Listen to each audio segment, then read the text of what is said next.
ജീവൻ അറിയാതെ എൻ്റെ ചുണ്ടുകൾ മന്ത്രിച്ചു. മാഷിൻ്റെ അടി കൊണ്ട് അന്ന് പോയതാ, പിന്നെ ഇന്നാണ് വരവ്. ഈശ്വര, എന്തിനുള്ള പുറപ്പാടാണാവോ. ഞാൻ വേഗം നിത്യയും കൂട്ടി ബസ് സ്റ്റോപ്പിലേക്ക് പോകാൻ തുടങ്ങി. അപ്പോൾ അവൻ ഞങ്ങൾക്ക് മുമ്പിൽ തടസ്സമായി നിന്നു. ഹാ, അങ്ങനെ പോയാലോ ശ്രീകുട്ടി, നിന്നെ കാണാൻ വേണ്ടിയല്ലേ ഞാനിപ്പോൾ ഓടിപ്പാഞ്ഞു വന്നത്. ജീവൻ മാറി നിൽക്ക്, എനിക്ക് പോകണം. വെറുതെ പ്രശ്നം ഉണ്ടാക്കരുത്. ആഹാ, സ്ത്രീകുട്ടിക്കിപ്പോൾ കുറച്ച് ധൈര്യമൊക്കെ വന്നല്ലോ. എന്താടി, ഒരിക്കലും നടി തെറ്റിയെന്ന് കരുതി എന്നും അങ്ങനെയാകുമെന്ന് കരുതിയോ? ഞാനൊന്നും മിണ്ടാതെ വെറുപ്പോടെ മുഖം തിരിച്ച് കോളേജ് ഗേറ്റിന് പുറത്തായതുകൊണ്ട് കുറച്ച് ആൾക്കാർ എന്നെ നോക്കുന്നുമുണ്ട്. ജീവൻ, ഇവളെ വിട്ടേക്ക്, വെറുതെ നീ നിനക്കുള്ള പടി വാങ്ങിച്ചു കൂട്ടണ്ട. നിത്യ അതും പറഞ്ഞ് എൻ്റെ കൈപിടിച്ച് നടക്കാനൊരുങ്ങി. അപ്പോൾ തന്നെ എൻ്റെ മറുകയിൽ ജീവൻ പിടുത്തമിട്ടു. ഞാനൊന്ന് ആഗ്രഹിച്ചിട്ടുണ്ടെങ്കിൽ അത് നേടാൻ എനിക്കറിയാം ശ്രീകുട്ടി. വാ എൻ്റെ കൂടെ. ജീവൻ അത് പറഞ്ഞ് എൻ്റെ കൈ പിടിച്ച് വലിച്ചു. ഞാൻ കുതറി മാറാൻ ശ്രമിച്ചു. ജീവൻ വിട്, കൈ വിടാനാ പറഞ്ഞത്. ചി, വിടടാ, ഞാൻ അവൻ്റെ കയ്യിൽ അടിച്ചുകൊണ്ട് പറഞ്ഞു. നിത്യയും എന്നെ അവനിൽ നിന്ന് വീടിപ്പിക്കാൻ നോക്കുന്നുണ്ട്. പെട്ടെന്നാണ് ജീവനെ ആരോ ചവിട്ടി വീഴ്ത്തിയത്. അവനോടൊപ്പം ഞാനും ഒന്ന് വേച്ചു പോയെങ്കിലും ആരോ എന്നെ താങ്ങി പിടിച്ചിരുന്നു. ചെറിയൊരു ഇടിമുഴക്കത്തോടെ മഴ ഭൂമിയിലേക്ക് പെയ്തിറങ്ങി. ഞാൻ പതിയെ എന്നെ താങ്ങി പിടിച്ച ആളുടെ മുഖത്തേക്ക് നോക്കി. മാഷ് കത്തിച്ചൊരുക്കുന്ന കോപത്തോടെ നിലത്ത് വീണ് കിടക്കുന്ന ജീവനെ നോക്കി നിൽക്കുന്നു. ക്ലാസ് കഴിഞ്ഞ നേരത്തിനും കാലത്തിനും വീട്ടിൽ പോകാൻ അറിയില്ലേടി. മാഷ് എന്നെ നേരെ നിർത്തി കലിപ്പിൽ എന്നോട് ചോദിച്ചതു ഞാൻ പേടിച്ച് രണ്ടടി പിറകോട്ട് മാറി.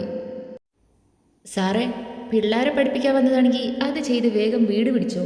വെറുതെ ബാക്കിയുള്ളവരുടെ കൈക്ക് പണിയുണ്ടാക്കരുത്. നിരത്തിൽ നിന്ന് ചാടി എഴുന്നേറ്റ് ജീവൻ പറഞ്ഞു. ഞാൻ പേടിച്ച് മാഷിനെ നോക്കി.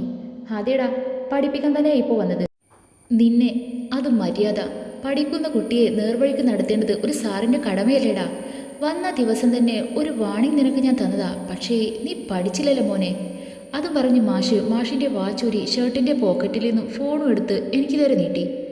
ബ്രാൻഡഡ് വാച്ചാണ്. വെള്ളം കയറിയ പണി പാലും. രണ്ടും നിന്ന് മഴ കൊള്ളാതെ ആ ബസ് സ്റ്റോപ്പിലേക്ക് കയറിയിരുന്നു. എന്നിട്ടും ഞാൻ ഒരടി അനങ്ങാതെ നിന്നു. മാഷ് ഇത് എന്ത് ചെയ്യാൻ പോവാ? വേണ്ട മാഷേ, ഒന്നും ചെയ്യണ്ട പ്ലീസ്. ശ്രീദേവി, നിന്നോട് അങ്ങോട്ട് പോകാനാ പറഞ്ഞത്, പോടി. മാഷ് അലറിയും നിത്യ എന്നെയും വലിച്ചുകൊണ്ട് ഒരാട്ടായിരുന്നു ബസ് സ്റ്റോപ്പിലേക്ക്. ആകാശം ഇരുണ്ടുകൂടിയപ്പോൾ തന്നെ മഴയ്ക്ക് മുമ്പ് വേഗം വീട്ടിൽ ചെല്ലാമെന്ന് കരുതി ഇറങ്ങിയപ്പോഴാണ് ഈ കാഴ്ച കണ്ടത്. മോൻ, അവൻ്റെ ഷോ എൻ്റെ പെണ്ണിനോടാണ്. അവരങ്ങോട്ട് മാറിയതും അവൻ എൻ്റെ നേരെ പാഞ്ഞു വന്നു. ഷർട്ടിൻ്റെ സ്ലീവ് മടക്കി ഞാനും അവനു നേരെ ഓടി. അവൻ എൻ്റെ അടുത്തെത്തിയതും അവൻ്റെ നെഞ്ചും നോക്കി ഞാനൊരു അടാറ് ചവിട്ടങ്ങോട്ട് കൊടുത്തു. അവൻ വന്ന സ്പീഡിൽ തെറിച്ച് പിറകോട്ട് തന്നെ പോയി. ഞാൻ അവൻ്റെ അടുത്തേക്ക് ചെന്ന് കോളറിൽ പിടിച്ച് പൊന്തിച്ച് ശ്വാസം വിടാനുള്ള ഗ്യാപ്പ് പോലും കൊടുക്കാതെ അവൻ്റെ മൂക്കിനിട്ട് 5-6 പഞ്ചങ്ങോട്ട് കൊടുത്തു. ബാംഗ്ലൂരിലെ വൺ ഓഫ് ദി ബോക്സിംഗ് ചാമ്പ്യനോടാണ് അവൻ്റെ വിളയാട്ടം. അവൻ്റെ മൂക്കിൽ നിന്ന് പൈപ്പ് തുറന്നിട്ട് പോലെ ചോരൊഴുകിയിട്ടും എൻ്റെ ദേഷ്യം അടങ്ങിയില്ല. അവനെ നിലത്തിട്ട് ഞാൻ ചവിട്ടിക്കൂട്ടി. വീണ്ടും അവൻ്റെ തല നോക്കി ആഞ്ഞു ചവിട്ടാൻ ഞാൻ കാലുയർത്തി. സർ പ്ലീസ്, ഇനിയൊന്നും ചെയ്യരുത്. പാതി ചീനയോടെ അവൻ പറഞ്ഞപ്പോൾ ഉയർത്തിയ കാൽ ഞാൻ താഴ്ത്തി അവൻ്റെ അടുത്ത് മുട്ടുകുത്തിയിരുന്ന് അവൻ്റെ ഷർട്ടിൽ കുത്തിപ്പിടിച്ചു. പുന്നാര മോനെ, ഇതിവിടെ വെച്ച് അവസാനിപ്പിച്ചോ. ഇനി ശ്രീദേവിയുടെയോ വേറെ ഏതെങ്കിലും പെണ്ണുങ്ങളുടെ നിഴലിൽ പോലും നീ തൊട്ടു എന്നറിഞ്ഞാൽ പൊന്നുമോനെ, നീ നേരെ നിൽക്കില്ല.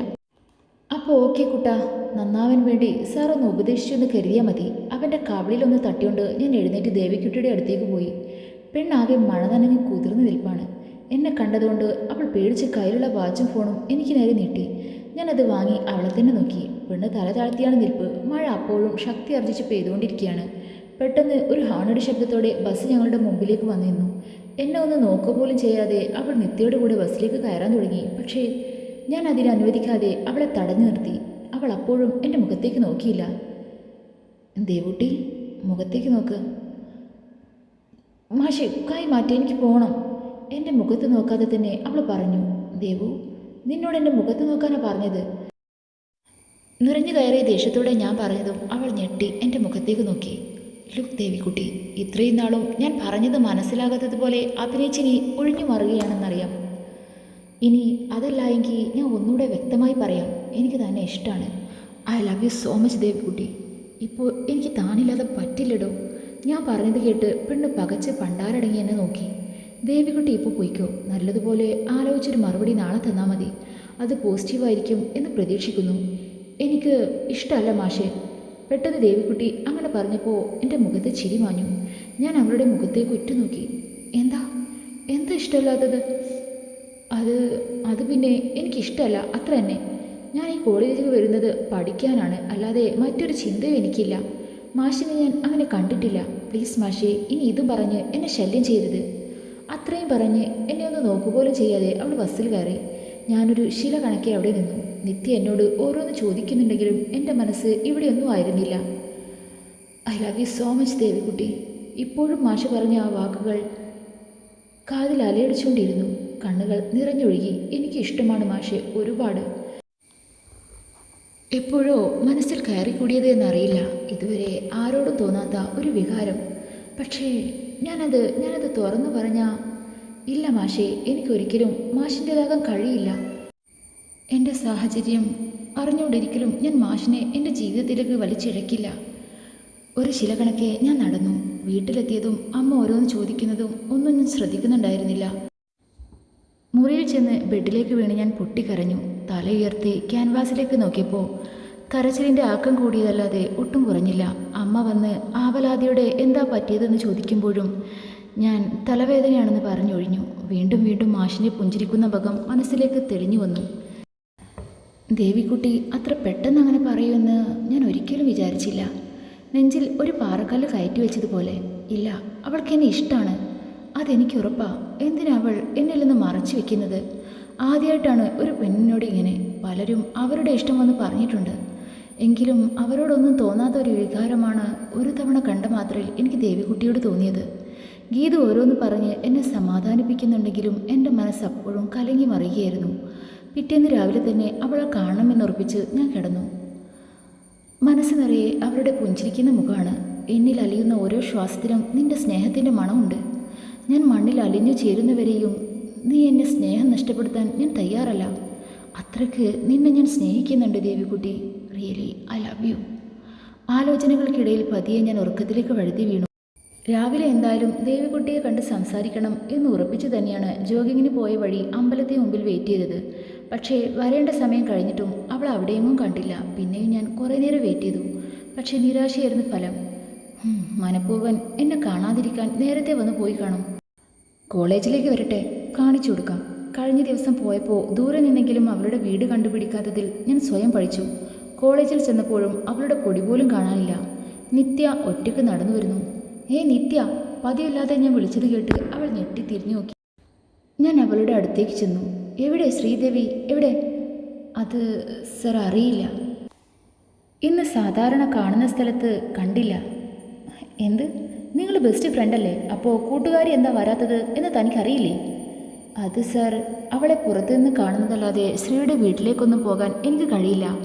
അവരുടെ അച്ഛന് അതൊന്നും ഇഷ്ടമല്ല. എന്നെ കണ്ടില്ലെങ്കിൽ പോയിക്കോളാനാണ് അവൾ പറയുന്നത്. അവൾക്ക് ഫോണൊന്നും ഇല്ലേ? ഇല്ല സർ. Oh shit. എൻ്റെ ഭാവമാറ്റം കണ്ട് നിത്യ വേഗം തന്നെ അവിടുന്ന് സ്ഥലം കാലിയാക്കി. അവൾ പറഞ്ഞത് കള്ളമാണെന്നൊന്നും തോന്നുന്നില്ല. വിമലിനോട് അവളുടെ വീടറിയാമോ എന്ന് ചോദിച്ചിട്ട് ആ തെണ്ടിക്കും ഒരു വിവരമില്ല. എനിക്കാകെ ഭ്രാന്ത് പിടിക്കുന്നത് പോലെ തോന്നി.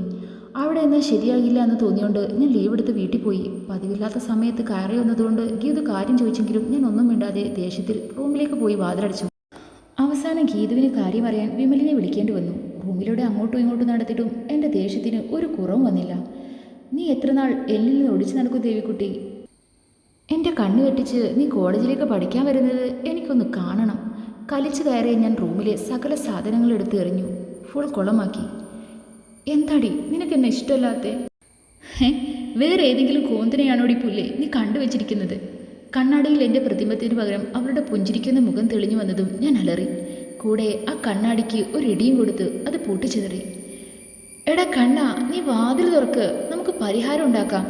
ആ കുട്ടി വേറെന്തെങ്കിലും കാരണം കൊണ്ട് ലീവ് ആക്കിയതായിരിക്കും. വാതിൽ തുറക്കടാ.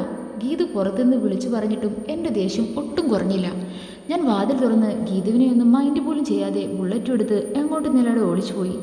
ഇതിപ്പോൾ 3ാമത്തെ ദിവസമായി അവൾ കോളേജിലേക്ക് വന്നിട്ട്. അമ്പലത്തിലും വന്നിട്ടില്ല.